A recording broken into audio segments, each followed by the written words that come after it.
Only thing unplugged is Forgotten Seasons. Welcome back to Forgotten Seasons. J-Mac, how's it going, bro? Living well. Kids in high school, kids in middle school, father's dream. Well, today we got Chicago's finest.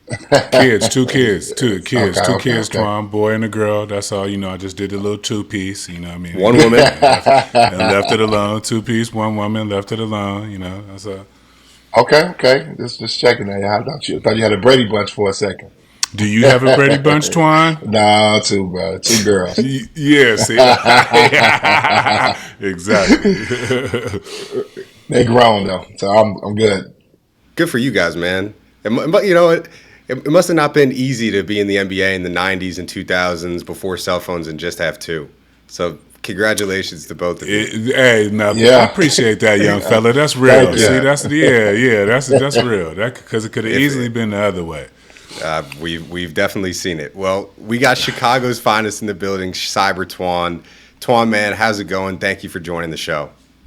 Man, it's good, man. Getting excited about football season. We got to watch some good football over the weekend, and getting ready for the upcoming basketball season. So I'm excited. So today we're going to be talking about the year that made you an NBA champion. Obviously, you won an NCAA championship at Kentucky, 2006 Heat. Before we get into that season, I actually want to start in the year before, your second stint with the Celtics, 2005. We had the pleasure of talking to your former teammate, Ricky Davis, about that season. Rick gave us some good details about Club Shiznit. I think we had Tony Allen on too. He named his first team All Club Shiznit. I don't think you made the cut. You were one of the best players on the team, but you did not make first team All Shiznit for Tony Allen. He had Club Toine. Yeah, I had my own club, but I understood that though. But you got to remember, I came halfway through the season, so they was already established already. So when I came, I just kind of joined in, halfway through the fun. So Club Shiznit was something different for me. I had to come and kind of I couldn't believe they was doing it. Actually, to be honest with you. So, of course, when we talk about the 2006 Heat, I think one of the first places that you got to start is Pat Riley, a fellow University of Kentucky alum. What was that first kind of conversation with Riley like, and how did he sell you, if he did? Well, actually, going back to my free agency, just to kind of refresh you guys, Miami Heat didn't have any money, and as far as money to sign me, so it was really a long shot. And then I was a part of the biggest sign and trade. It might be still to this day.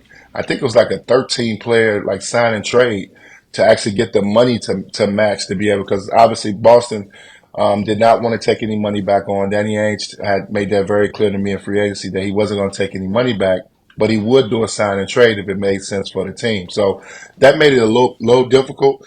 But you got to remember when Pat Riley sat down, it was not a hard sale because they had just went to the Eastern Conference Finals the year before, and but it was a little problem because obviously UD was at the power forward position and had played really well. He mixed really well with D Wade and Shaq, so that was a concern of mine. But to be honest, Pat sold me on coming in playing right away. The person that kind of sold me on coming off the bench and accepting a different type of role was Stan. Stan Van Gundy was the head coach at that particular time when I signed as a free agent, and basically sold me like, hey, be Bob McAdoo. Taught me on the old Lakers teams about having, an all-star come off the bench, a guy that can come in and can score. So, and I had never played for a championship or had a legitimate chance to win a title. Me and Paul made a couple decent runs to get to the Eastern Conference Finals one year, but I never really was on a championship team. So I thought it was great. It was a new beginning. It was something fresh. I was really looking forward to playing with obviously D Wade being from Chicago and Shaq. So that's what really sold me on really going. But that's what got it. We went there. I went into camp. I came off the bench the first couple games. But maybe longer than that, probably the first 15, 20 games until Pat Riley made the decision to remove Stan Van Gundy as head coach. And I'll never forget that practice we had when Pat took over, and he would just look me in my face, brought me in the office and said, look, you starting. He was like, you're going to have to figure it out. He said, I'm not going to run no plays for you early on. We're gonna go through Shaq and D Wade. I'm gonna sub you out first and let you play with that second unit and give you an opportunity to have some, 5 or 6 opportunities in some ISO situations where you can score the basketball. And that's how we roll, man. And crazy part about it, I think I end up averaging maybe 28 to 30 minutes a night. I still closed every game out. You know what I mean? So that, that's really the important part. You want to be on the floor those important minutes. So that's what it was about. But it was a different challenge for me. But I think because Pat Riley kept it so real and so honest that you couldn't do nothing but respect it. Yeah, that's what I was going to ask you about, Toine, because you're playing on a team where you're like a condensed version of yourself, right? No disrespect, you don't have to do the Toine thing anymore, right? He just Right. said, I need you to play Bob McAdoo, kind of figure it out. I feel like Shaq's playing in a condensed version of himself. GP's playing in a condensed version of himself. Can you attribute either Stan standing that groundwork, or is this something that came from the locker room? No, I think it was really Stan was a screamer, a yeller, and everybody don't respond to that. And I think with the veteran guys you had on our team, that wasn't necessary. I think we understood the goal. The goal was to win it, but I think that bothered guys a little bit. Stan would overemphasize a lot of the things that way what Pat was a little bit more cooler on, which is kind of crazy because Pat is typically, we all know Pat's a disciplinarian too, but he does it in a different way. Um, and I think that's what the separation was. I mean, I like Stan. Me personally, he didn't bother me. But a lot of guys didn't like the way his delivery was, the way he kind of went about things was a little bit different than what guys was accustomed to. So I think that's what we struggled at.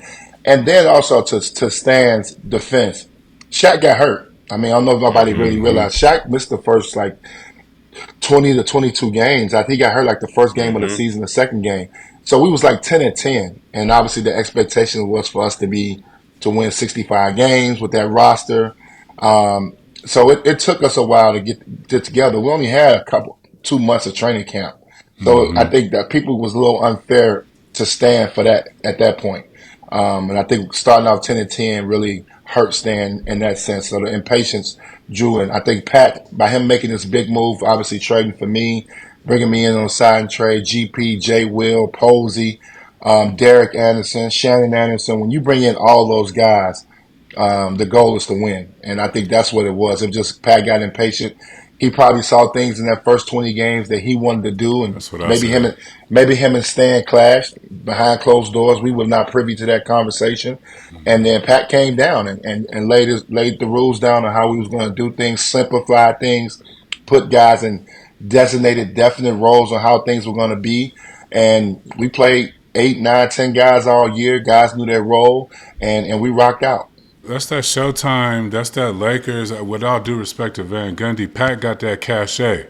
He know how to go talk to a Kareem, a Worthy, a Magic Johnson. Top Wilt. 50, top 75 players, and get them on the same page. So you know what I mean. At the end of the day, I can't be mad at Pat seeing it. First 10 games, he expecting like 8-2, 7-3, the worst. You know what I mean? Yeah. It was kind of You're like right. it was like always the front page of the headlines. Is Pat Riley going to come down and coach? He always said publicly, no, it's Stan's team. But people did kind of see the moves that he made in bringing in like a U and a GP, and those aren't Van Gundy guys. They're proven veterans that you probably can't be like a drill sergeant to. I want to talk about Shaq and the dynamic between him and Wade. Jelani played with Kobe and Shaq at the height of their three-peat and saw, big brother, little brother, classic fighting. But it seemed like Shaq and Wade, there was never an issue. People forget that, like, the 2005 season, we kind of think of Shaq in Miami as kind of this diminished version of him, but he was second in MVP voting, pretty much almost won. It was like the closest MVP race in the 2000s. What did you notice with the dynamic between Shaq and Wade, and why was that so much smoother than Shaq and Kobe, or even like a Shaq and Penny years before that? I think it made it smooth is that Shaq didn't mind being number 2 option. We knew D Wade. I think he knew D Wade was going to be a star. I think he, to his defense, he gave him the nickname Flash, and he knew that he was going to be something different. And he accepted that. And I think that came from playing with Kobe. I think he didn't want to have that situation where he was beefing with Kobe publicly through the media, and he accepted his role. Shaq still was getting his touches. Shaq still was a 2010 guy. Um, but one thing about Shaq, he's the leader. He's the guy that kind of controls the locker room. D Wade, I remember, was only 3, 4 years in, really quiet. He wasn't ready to assume that role. So Shaq, especially with the veterans, kind of took that leadership role with us, especially off the court, and making sure guys, stay focused, stay on the common goal to win a title. That was the only team, and I tell the story all the time, man. I've never been on a team where guys, you see 7, 8 guys at dinner, on the road. I mean, we were just so close, man. We partied together. And I think to think about it, Shaq was doing a lot of parties back then. We would have parties on the road, and kick it. I mean, it was just a fun season, man. Like, we had a lot of fun. We probably could have won 60 games if we didn't get off to such a bad start. We still won 52 games. We still was a 3 seed, but we always knew that it was going to be hard for anybody to beat us in the 7 game series.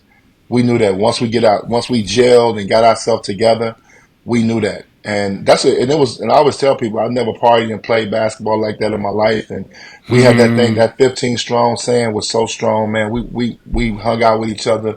It was never no problems internally. And it was a special year, man. I will always remember it. It was my college championship was also special too, but this was special to do it on the big stage, to do it in the NBA, to do it with those guys. Let's not forget about Alonzo Mourning. You know what I mean? You know what I mean? Let's not forget about him and what he did to come back to see a guy have to take as much medicine and go through the treatments he went throughout the whole season to be able to play made it even more special to see him get one. So it was a lot of special things that happened that year, a lot of dynamics. Obviously the dramatic part early on and letting Stan go. But when Pat came down, everything just changed and the mentality changed. It was just about winning the NBA championship. Speaking as though, that's a perfect transition into what I want to ask you about is how did that Heat culture sit on you? You know what I mean? That's a little different. Where was it as grimy as, the early on Heat culture, or because you have GP, Shaq, yourself, you know what I mean, a couple, veterans that know how to get down, you know what I mean? Was the Heat culture, was it still, did all the rules apply for Heat culture for the entire team, Toine? Yes, all the rules apply. I think the only thing that Pat did, and that's great. That's a great question. The only thing that was different throughout the season, he lightened up on the dress code, which he, because we used to have to be, suit and tie on the plane, button up. Yeah, we used to have to be all that. He lightened up on the dress code and allow us to have our own personality, dressing a little bit, which was cool. You still had to wear your suit on the road, but you didn't have to put a tie on. So that was one little dress up. Then he took us, we didn't have to wear a suit to the home game because obviously you having a suit on for about 15 minutes. It's 80, 90 degrees, in Miami. in Miami. So he lightened up on that. So it was a give and take with him, but the fines were still in place. One thing I loved about Pat Riley is that, it's body fat and weight. Every Monday, you got to make your weight and body fat. I remember the stories and the grumblings. Now, Toine, I know you've been through what you've been through in your career. I remember you reshaping your body a couple times during your NBA career. How did you respond to that body fat shit? How was that? You know what I mean? Did that keep you up at night?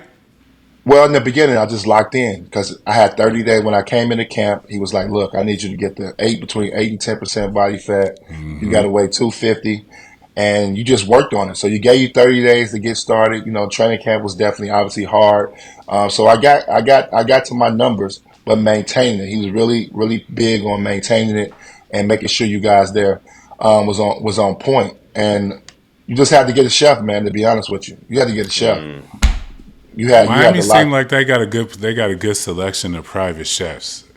Yeah, you got to get your chef, man. You got to get on top of your eating. You got to make sure that you taking care of your body, and that was cool. I mean, because everybody had to do it, and we started to have fun with it. We used to always mess with the trainer on Mondays and messing with him. And I remember Shaq used to put baby oil on, so the things would stick on him. And we used to do all type of crazy stuff, man, to make fun with it.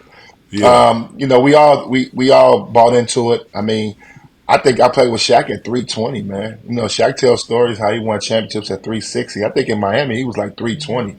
Remember he got thin in that first couple photos was a thin Shaq. When he promised the championship, he real thin and upstairs. Yeah. Yeah, so everybody, but that's the first thing you can do to get on Pat Bad's side. He wants you to be in shape. He wants you to keep with your numbers up and everything. So that was cool.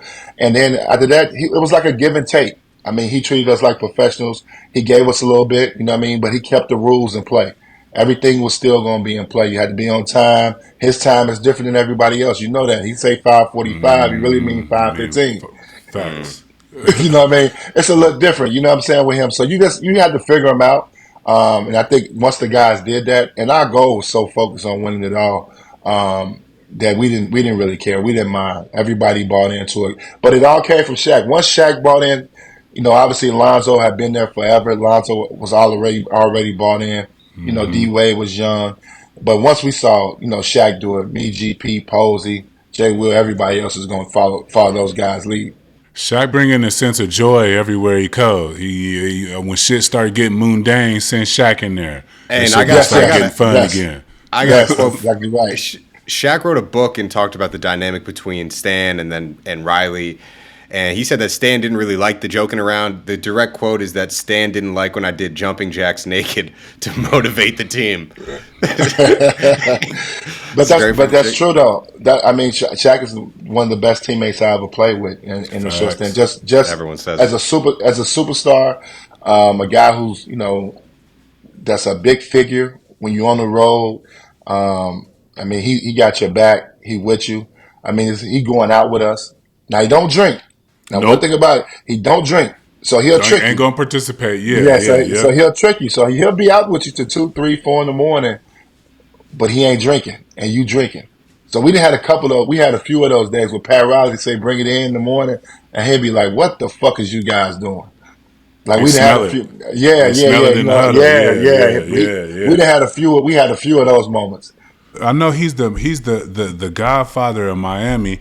How are y'all cracking at night knowing that, you know what I mean, if you go to Live or whatever, the Bed, I remember it was Bed, whatever the popping club was at the time, how are you, was it just, if you go on crack, it's cool, you just better come in here and get your work in, have your numbers, we're going to have a hard practice? Did y'all decide, like, maybe not another bottle? Maybe not 6 bottles. Let's do the 3. I ain't gonna lie. I never partied and played basketball like that in my life, bro. I ain't gonna lie to you. I'm gonna tell you what I didn't. I didn't go out the night before the game. But it's hard though too, because you'll come in town. You know how this is. You'll come in town. Yo, Toine, where we at tonight? Yeah, you know what I'm saying. And so I had to stand down. I tell the guys, yo, I ain't coming out tonight. But after the game, so I really partied after the game on game day. After the game was over, I would get out because I knew the practice the next day would be light. And then I figured out a method. I used that steam room. That steam room was my best friend. My steam room was my best friend. Y'all better learn about that steam room, man. Yep. So I used to get up. If practice was at 10 o'clock, I'll go ahead and get there at 8:30. I'll just wake up early. Sweat that first one out. Sweat that first one out. So he don't smell me. But I didn't got it in. So I go in and get that 3-hour practice in. I'm sleeping. Then I go home and sleep, give me a good meal. I sleep to 7, 8. Now I'm ready to go again.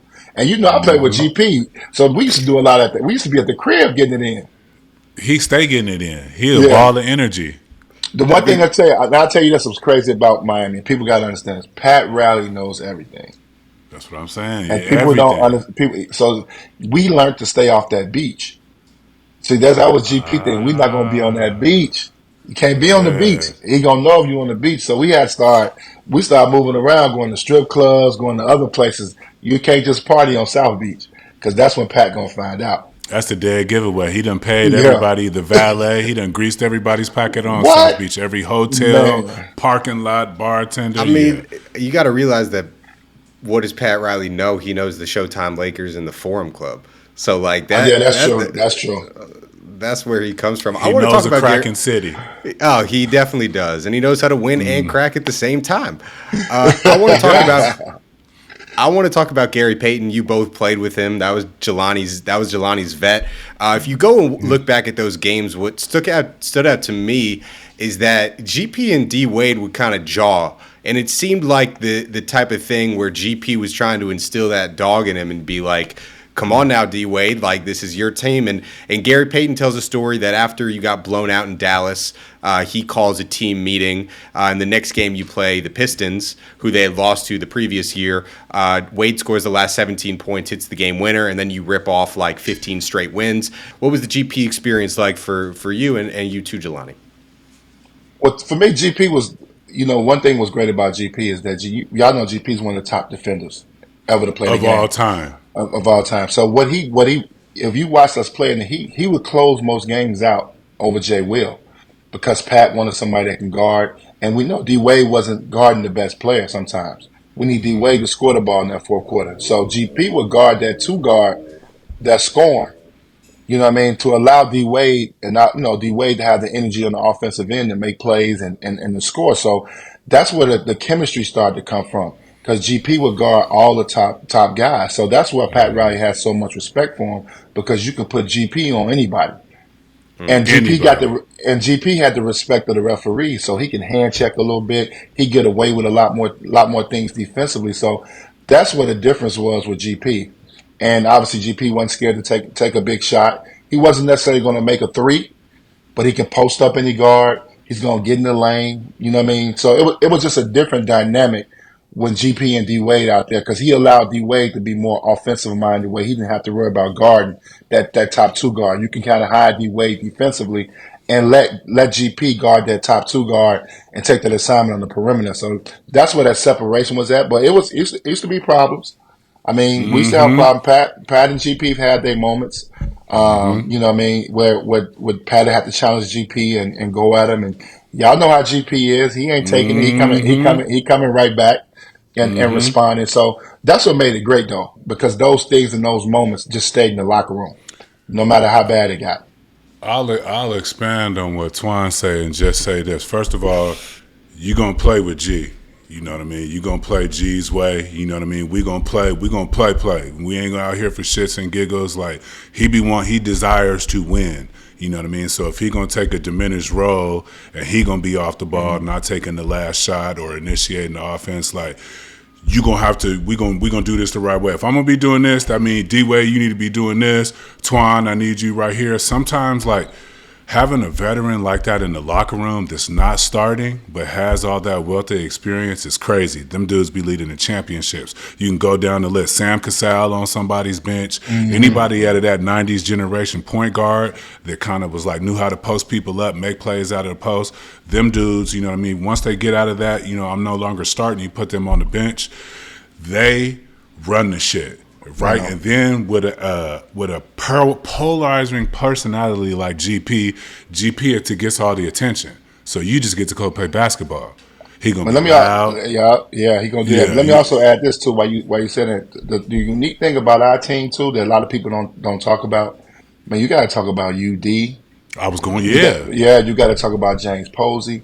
But no, everybody throws Shaq, D Wade, but those guys were so big for us because now we got interchangeable situations. You know what I mean? And UD was coming off a great year the year before, so he had to accept a different role with me coming in, and now all three of us kind of rotating the minutes. Me, Posey, him, we all rotating the minutes. So, and then those guys are elite defenders, guys that you get their bread and butter on the defensive end. So we had guys to defend.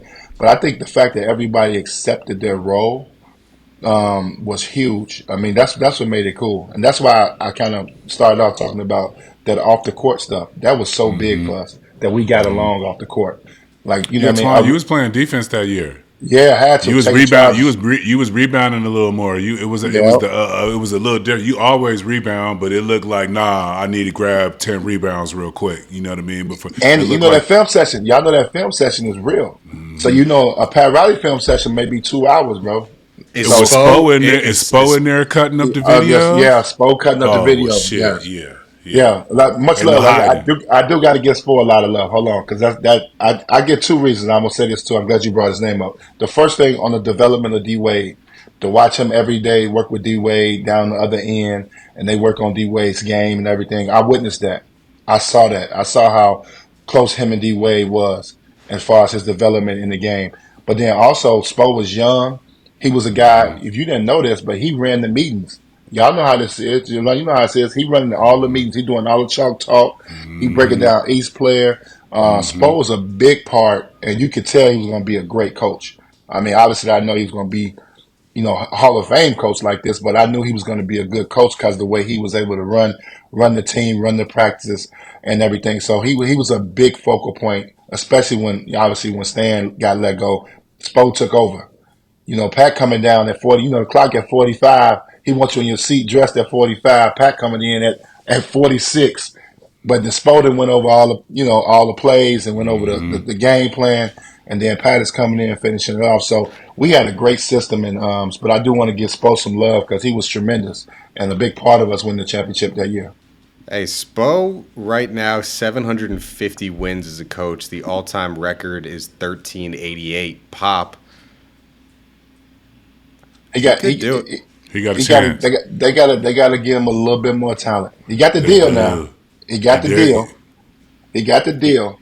He got the lifetime Godfather deal. He got the deal. He'll be the GM after he get through with after that he'll be running basketball operations. But yeah, he got the deal. But I don't know. They got to figure out what they're going to restock the cupboard. They got to restock the cupboard a little bit now. Jimmy's getting old. Old. They got to redo it. Bam's young. Look like they're going to build around Bam. So, but he can coach though. I mean, you almost can book 50 wins.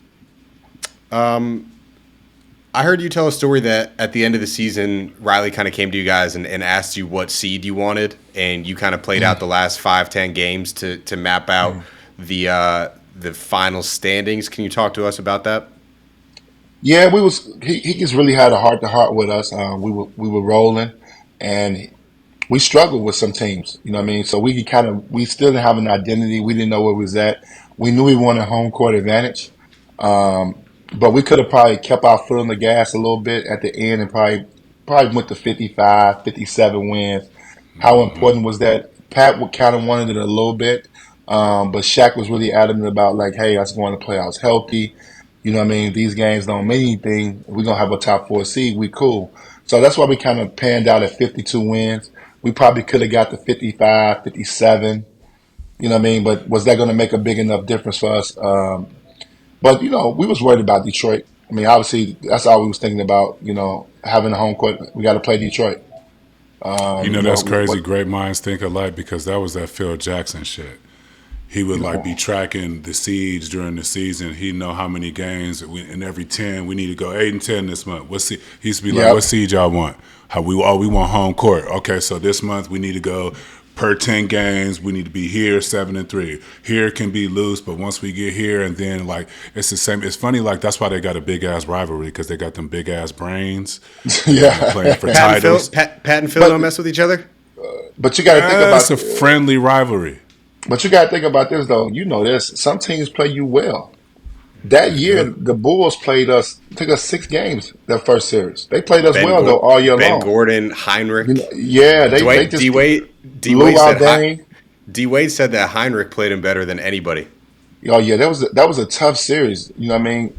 You want to avoid those matchups, so we didn't really want to play Chicago, and they took us 6 games. It took us a minute to get them up out of there. It was a tough thing.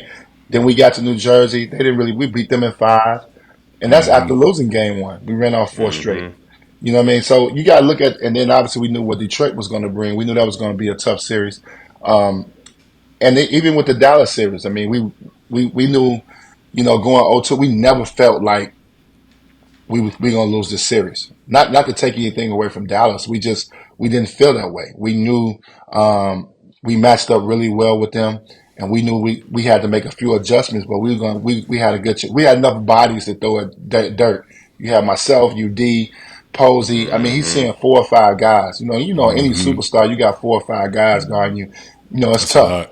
That's a lot. Different guys, different looks. And he still played great. Yeah, he still played great, but you just had a lot of different looks at him. So we just felt good even when we was down 0-2. So that playoff run was very strategic in the way that how we knew each opponent, how we didn't mind coming in as a 3 seed. We didn't mind, knowing what we had to go through to get to the ultimate goal. Players be coming out of them timeouts in them locker rooms. It don't be a lot of the X's and O's as it be to the guys telling each other like, hey, we're going to weather this shit. This shit going to be all right. Don't run that shit. Run this shit. You know what I mean? Keep going to him. Like, you'll be surprised. Like, after that huddle, the coach calls something, but I always tell Dylan, like, sometimes out of that huddle, when you walking back, you might see two dudes covering their mouth, be like, man, you better not run that shit. You know what I mean? You better come It's true down though, over but here. and then to this, Angela, it's the sacrifice. To be honest, I always tell people that championship, it's the sacrifice. It's so much mental sacrifice you got to make and take the personal out of it. And like you said, I was playing defense, taking charges. We had a charge. I never took no charge till I got to Miami. I'm guard now because for me, it was the biggest adjustment for me. A lot of people don't know is he put me at the 3. I had if I wanted to play my minutes, I had to move to the 3 because ultimately me and UD had to be on the floor together.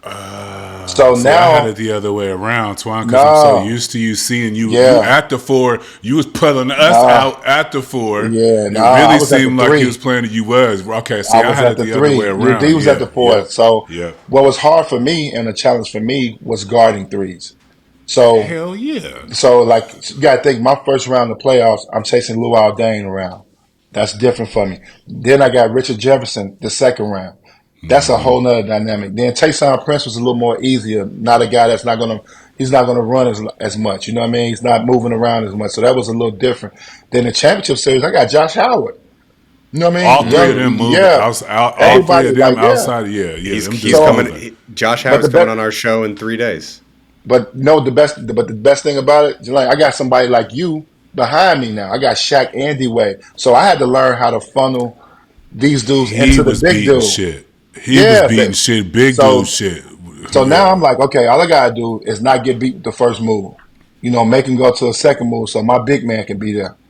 So that's how I started to just train myself mentally because I knew them guys were quicker than me. They were going, you know what I mean? They could make moves on me, but as long as I can got that help behind me, I can guard them. So that's the way I went about doing it. So it was a different dynamic for me and personally, just defensively. But that's what it takes to win championships. That's what made that year so special because Yeah. everybody had to sacrifice in different ways that people on the outside wouldn't even know or understand the challenges. You know what I mean? Like we had to figure out how to do a Shaq in the pick and roll, and you know exactly what I'm talking about. We either gonna stay down or you gonna show. And we got to the point where Raul's like, "Look, you not never showing, Never. never showing. Send it down. Like we ain't finna Yep. sit here and make this thing difficult, make it hard. You and Zoe was a little quicker than Shaq, and he can move a little bit better. But he was like, "Look, listen, we sending it down. We not don't nobody have to worry about. So you got to fight over that pick or send it down, jump to the side." So we just figured it out. And I think that's what made it, that's another thing that made it special because everybody had their way of figuring out how we could be better within this system.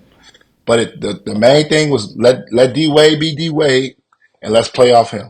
Let's figure out how to play off him.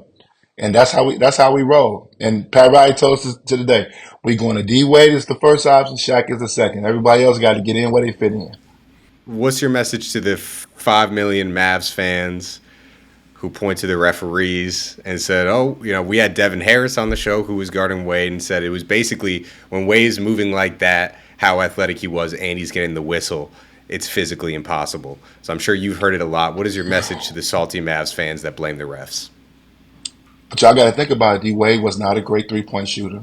He didn't rely on his jump shot. Everything was to the basket. He was in attack mode. When you're attacking the basket like that, you're going to get the calls. You're going to get the fairness of the whistle. He was not a jump shooter. D Wade was a slasher. D Wade was great in the open court. He's one of the best players in the open court. You got to know what type of player that he was back then. So people don't understand that. He was not a guy that was going to shoot 6 threes a game. D Wade He may had the barely shoot off-glass 2. boogie. He had the Yeah, off-glass boogie from outside for a minute, the little Scottie yeah. Pippen bank shot. Yeah, you know what I mean? That was He as far going as he was taking it back he was then. one of the best guys at getting in the lane and getting out in Facts. transition. He Facts. gonna get 6 to 8 that way, and then everything else is downhill. When he comes off one of those curls, he coming in there, he attacking the basket, man, and people didn't understand that. That's where he separated himself at his ability to go to the basket and attack. So Bro, when you get I've it on heard that that though. sideline, when you get I it on heard that that though. sideline, Yeah, but yeah, yeah. How many finals and how many games have we watched? And you played in games like this when you saw Kobe shoot 20 free throws. When you saw Michael Jordan shoot 20 free throws. Guys that attack the basket, that demand double teams and attack the basket, get foul calls. They typically are getting fouled. That's how D Wade was. What about when they was up? They was up and at our place and we walked them down. You got to so they got to hold a little weight to that too. We close it out on their floor. You know what I mean? So it's both sides to it, but I understand where you can see that when you look at the numbers and you just look at a stat sheet. But D Wade put a lot of pressure on you, man. I got two questions. Is Dwyane Wade the third best shooting guard ever? I'm going Michael, Kobe, D Wade, yeah. Okay, and then if you're drawing up a play, you're down 1, 10 seconds left, you need a bucket, Paul Pierce or Dwyane Wade? Or Antoine Walker. Toine gonna be like, shit, I got just enough chances. No, I've been asking the comparison to those two guys. It's got me in trouble with D Wade a lot because I have a lot of respect for Paul and Paul's game. I know we don't sometimes put him in that conversation when you talk about GOATs and guys in the league and great players. Sometimes he gets overlooked. Closers. But late, fourth quarter, I see two guys that can get you 15, 20 in a quarter. I tend to lean towards more Paul because of his ability to shoot the three. Where D Wade's more of a slasher, a guy that's going to get to the basket, where it's ultimately tough late in games. So I always tend to go with Paul in that situation because he can make a knockdown 3-point shot, just stand still and make a cold-blooded 3-point shot. But when I get mad at you, that's some astute analysis. That's some high-level basketball analysis right there. That should be fair trade. We from Chicago, you know. You know what I mean, that part. But no, I would say that I have to always give Paul his flowers. I played 7 years with Paul, and I watched some unbelievable basketball. He's one of the elite scorers that ever play the game, and sometimes he gets overlooked because you see guys like the KDs and obviously LeBron and those guys. They've averaged more close to 30. But Paul's 25, 26, 27 was special. Loud. Was special. 25. That shit was loud from everywhere you can get it on. It's like Vince Carter. It's kind of like we think about Vince Carter. Vince Carter probably got, 10 years at 25 a night? Tracy McGrady had a run of 6-7 years where he scored the basketball at an unbelievable level. Look at James Harden. You know what I mean? You got some great dynamic scorers. Sometimes we don't give them the credit because sometimes they're not put in that same pedestal as other guys, but scoring the ball tough, I want it in his hands. I mean, I like Paul too. Ain't nothing wrong with that. Ain't nothing wrong. Last one for me. I got a couple more. I think you talked about a little bit the sacrifices, but like that celebration for the championship when you go down the line, yourself, Gary Payton, that's his 15th year in the league. Shaq gets number 4 over Kobe finally. Jason Williams, after getting bounced around, he gets a ring. Like, where was the celebration and just how special was the energy given that, this team, a lot of people had come to the team? Like, what was that energy like in the celebration and where was it? Ooh-wee. That was the best time, man. So it was crazy so we went it there. So that kind of messed it up a little bit, but we had one of the ballrooms in the hotel, so we had our family and everybody there. So we partied there, and then I ain't gonna lie, man. About 4 a.m, Pat Riley was like, "Man, y'all ready to get back to Miami? We're gonna leave the family. We getting out of here." We ended up leaving like 8 a.m, man. So our first stop was we got back in, and we all went to the strip club. Mm-hmm. Yes, that first night, Diamonds. Strip club, Diamonds. Kings of Diamonds. That just ain't no regular one to put up on. No, we went there, man. We probably did 150,000 singles. We act a fool, bro. But it was all of us. Everybody got 10, 20,000 singles, man. Man, we act a fool that night. That was the first party. He said that was the first one, and that was the first one. And then we got to stay. Our parade was a couple days later. We got it in again, and then I left them guys. I ain't gonna lie to you. I got on my own accord. I got up out of there. I went on my 30-day run. And I'm gonna tell you it's a funny story. I told the story before. I went on a 30-day run. I grabbed one of my boys, one of my good friends. I'm like, yo, we finna hit all the hot cities. I almost did it. I got to about 4 or 5 cities. I got to LA. I was meeting a team in LA for the ESPYs. And I get to LA and I went out that first night, bro. I think I gave myself alcohol poison. I didn't even make it to the ESPYs. If you look at the ESPYs, Ooh, we get to get the award. I missed the ESPYs. I was in the hotel room, sick as a dog, hurt. hurt, Hey, we've all drunk. been there. Hey, let We've me all missed start a by saying function. this. Now, Toine, I played with Toine for a little bit in Atlanta. Now, Yeah. Toine is one of the most. If he got it, you got it. If we going out, we going out. Everybody gonna look the same. You take 5, I got 5. Everybody gonna have a good time. There's not Oh gonna yeah. be any separation to the turn up when you No. hang out with Twine. Everybody's gonna have a good time. Everybody's gonna be on the even level, even keel, have the same access. So you know what I mean. That's what I think. Like a lot of people hear things, or his career did that. What people lose is he takes the taking care of the people, even in the league, even the other dudes with money, just taking care of other people, having it set out because you know the lay of the land. You want dudes to get home safe. You want dudes to enjoy themselves and remember a good time. I would Man, consider like you know what I Shaq got? as a per. Yeah, Go Shaq is ahead. like that. But you know, I got that Yep. from you. Like you guys, like what was special about me coming in. You know, I used to always try to come out there for a couple weeks with you guys and play at UCLA. I just thought y'all run was so dope. You know what I mean? It was 30, 40 pros in the gym, and we didn't really get that till Michael came back. And when MJ came back, you know what I mean, all the guys from Chicago now started to come. So then now our run's looking like y'all run. We Yeah. got 25, 30 pros in the gym.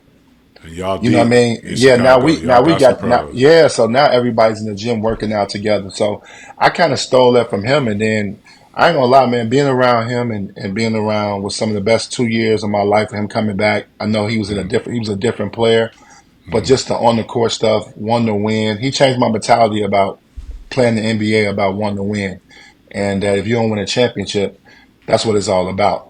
So I was Facts. prepared for for that sacrifice. I hunted that down, like looking for that, to be a part of a championship team. So that's what made that Miami Heat team special. I wish he could have done it in Boston. I thought we was good enough.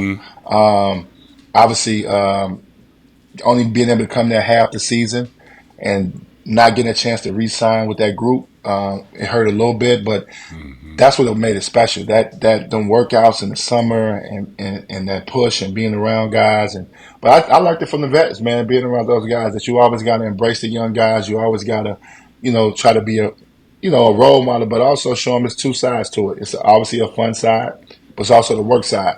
That's what made Michael Jordan special. No matter what you did the night before, work out at 10, he there at 10. I don't care what you do the night before. Ain't no come in and say I got in at 8 in the morning. No, we got to be there Monday through Thursday. He like, yo, Monday through Thursday, we here, 10 a.m. This is what it is. We here from 10 to 4, getting this work in. Because we played every day at 2 o'clock. So you're going to do your individual. You may grab a salad or something, and then everybody ready to run at 2 o'clock. So it just got instilled and just being around those guys. And I was only 5 years in the league, 5 or 6 years in when I was around them. So that kind of got my engine going on how I could be able to do it and how you got to get to championship level. So them years were so invaluable to me. But y'all was part of my circuit, man. I had to get out there and get some of that run. Y'all Oh, had some he of the best was runs. killing in the men's gym, Dylan. If you thought any of that shit you saw on NBA Entertainment or any of the clips, the highlights Yeah, that you saw, the top 10, he was doing the top 10 plays every time Twine came down cross half. It was some shit. yeah, Either KG calls it the candy. Twine came in with the candy and showed yeah. us all we could dribble a little bit. But I guarantee you, every team in cross half, and I'm a forward. I got a guard Twine, and it's like, man, how come he get to do this shit? How's what's the name? I know it's off target, but I be looking at the little highlights. Is it the same? I see Rico Hines has it. Is it got the same type of intensity? It don't have that spirit. Because they got the phones in there, Toine. Got the cameras. Remember, we didn't have the cameras or the phone. Remember, we was in there just getting it. Then we would go out. We would see each other out the night before. Be like, I'm gonna bust your ass tomorrow. You know what I mean? Talking to another dude, banging a drink. You know what I mean? I'm gonna bust your ass tomorrow. Yeah, all right. Okay. And then you show up and it's the same. They're cousins. It's not the same baby it was. You know what I mean? I just see the bodies. I see the bodies. It's a lot of bodies in there. Yeah, but most of them people filming. Now there's teams. Now, like the Raptors or a team will send their little 5 players in there. Remember, it was us just representing us. The team shit didn't have nothing to do with it. Right. Yeah. That was the best part. Is because those were all-star games. And these were all-star games with people in the offseason trying to improve things or showing that, like, nah, that shit you see on TV is not really what I do. I really got a whole bunch of more shit. I used to want to get there early so you can get the first couple games because it'd be tight. Once the gym get tight, you have to go get your first couple games in so you can get a little run in because you lose, you get sent to the other court. Don't nobody want to be on that court. Don't nobody want to be on that court. Yeah. I remember that. The runs is grumpy on that court. It's a little bit more fights on that court. You know what I mean? Because everybody looking at the middle court like, man, damn. Yeah. Yeah, that's why I was wondering if it still was the same. But I see all the highlights and I follow Rico and them and still see it. So I was like wondering, did it still have the same aura and everything was still going on? That was a movement in time, Toine. That 90s basketball, Kentucky, UCLA, Fab Five, UNLV taught us. That whole shit was a time that unless you're a kid like Dylan who loves that shit and lives and breathes by it, like the other kids, they'd be like, we make TikToks and we can go do this now. It's like you can only do this because of the dudes, the Dennis Rodmans and the Antoine Walkers, the personalities that built the game up so that you could have a little bit more freedom or things were accepted now, right? Because when we came in the league, you can be loud like that and be them spots was reserved for the guy on the top 2 players. Then you started coming in, express sense of joy, shimmy. Right. They knew it from college. He was a winner. He wanted it, and he won at Kentucky. So now they see him. He still got a sense of joy. Yeah, we're going to let him shimmy. That's entertainment. You know what I mean? If you come in there without the national championships or out of the blue blood schools, they like, you better be good. You know what I mean? You better be Sean Kemp. And you see what they did to Sean after you know what I mean? He slowed down a little bit. So I'll just say that. You guys are standing on the shoulders of giants like Antoine Walker, you know what I mean? Other people who paved the way so that you can make a ton of money and be yourself without having to turn on another face. Right, okay. That's what I was wondering, man. I see. I'm glad to see that because Chicago's down right now. So I'm so upset with our basketball right now. We don't have the numbers as far as guys in the pros anymore. Our runs are not the same. Like if I just wanted to go to the gym and watch the guys get down and work out and play, I couldn't tell you. Build it, Toine. Build it and bring it back. You could call me and be like, "Yo, I got some guys coming in from LA and they want to hoop." I couldn't tell them where to go, bro. That's disheartening right now in our city, and that's why I was like, nah. And I seen Rico. I was like, man, they still doing it in LA, and we ain't got it like this no more in Chicago.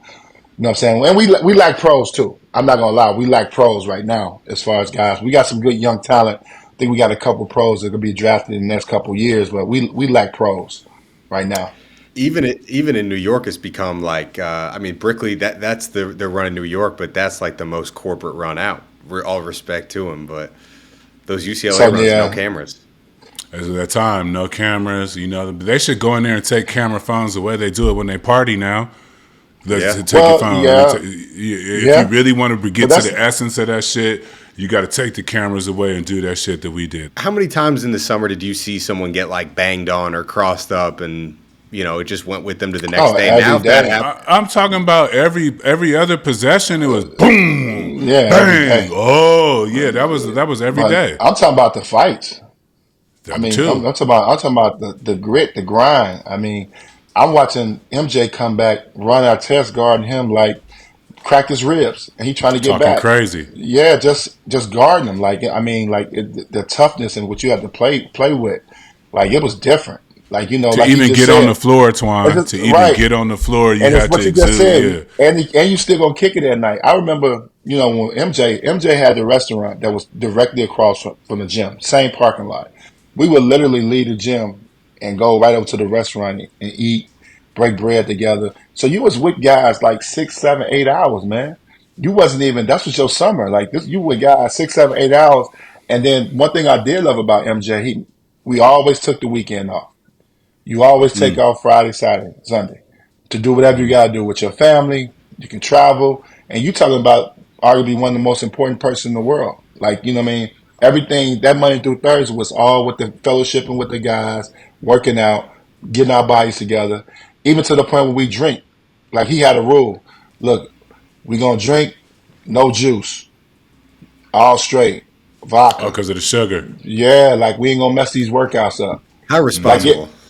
Like, no, I'm saying if you want to get it, if you want to Yeah, drink, yeah, if you want to have yeah. your drink, we going straight. No juice, Or no don't drink. juice, or don't drink. You know what I mean? That's like it was to that effect. Like that's what made it special. We held everybody got held accountable. On the weekends, you do what you're gonna do. If you going out of town, you going with your girl, going with your wife, y'all taking a vacation, you can go do that. But That's this how it Monday was at through, UCLA. yeah, Friday, the rounds was dead. but Monday through Thursday, it's check in time. Everybody put that work in. You're gonna be at the gym all day long. Now you still, like I said, you may go out at night, but you really keeping it really kind of casual because that You gonna because you have to looking check for, in. yeah, you looking forward to that morning run. And then you know how it is, Jay. Like you know, I come to LA, I'm in town for the week, so you know, okay, the run finna be. We got 3, 4 new bodies in the gym. It's Oh finna be man, nice. Like it's like everybody know that when MJ came, everybody was coming through. Man, I always tell a story. I remember LeBron. LeBron came up there, he couldn't even get in. He couldn't get crazy. in at the first run. Like it was that thick. I mean, granted he was young, 16, 17, but he couldn't get in. The run was just that thick. We was like UCLA. We had 30 pros. Twan, who was the guy in the men's gym or pickup runs that like killed in the men's gym, but didn't get that much time or opportunity in the NBA? You know, I always like to tell a story. Bobby Simmons. Bobby Simmons was probably the best story. From DePaul, it kind of was when he got in the gym. He was kind of off his G League, kind of in and out the league a little bit. And Michael Jordan fell in love with him. He played good every day, man. He was on the jump man.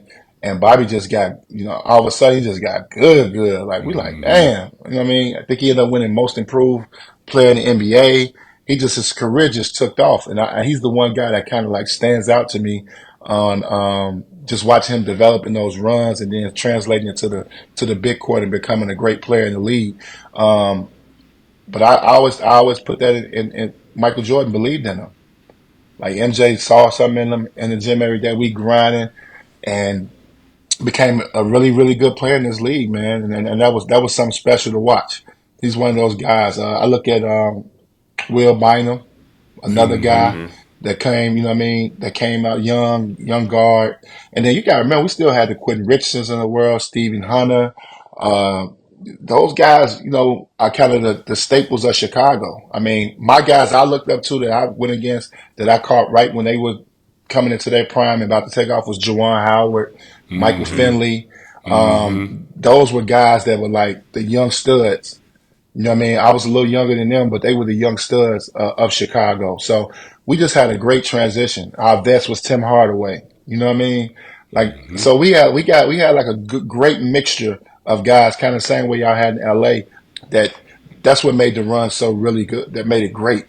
You know what I mean? Because you got a little bit of everybody, from the old to the middle guys to the older guys, and we pushed each other every day. Our summer league used to be off the chain. The same way you guys summer league used to be is the same way Chicago summer league used to be. Only thing about it, everybody came at the end. It wasn't throughout, you know, throughout the season. Everybody Yeah, to wanted to play get the last. for a tune up, for a little tune Yeah, up to get ready for the last, season. Yeah, yeah. yeah. So we didn't have it all the way through, but them last 2 games of the season in the playoffs used to be incredible. Me and Ticket lock heads in the summer league before. Yep, Ticket used to come up and play. You know, him and Ronnie were really close. Obviously, Ticket played his senior year in Chicago, so man, we had some epic battles in summer league too, in our summer league. So, I mean, you He think took about a lot. that.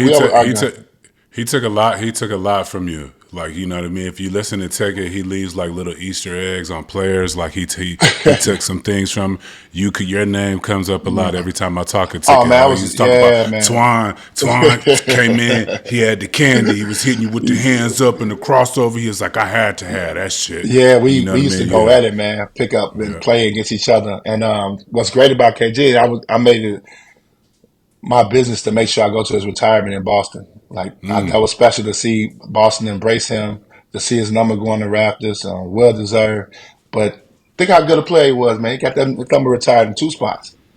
Facts. A lot of people, when you think about the greatest power forwards, his name don't come up enough.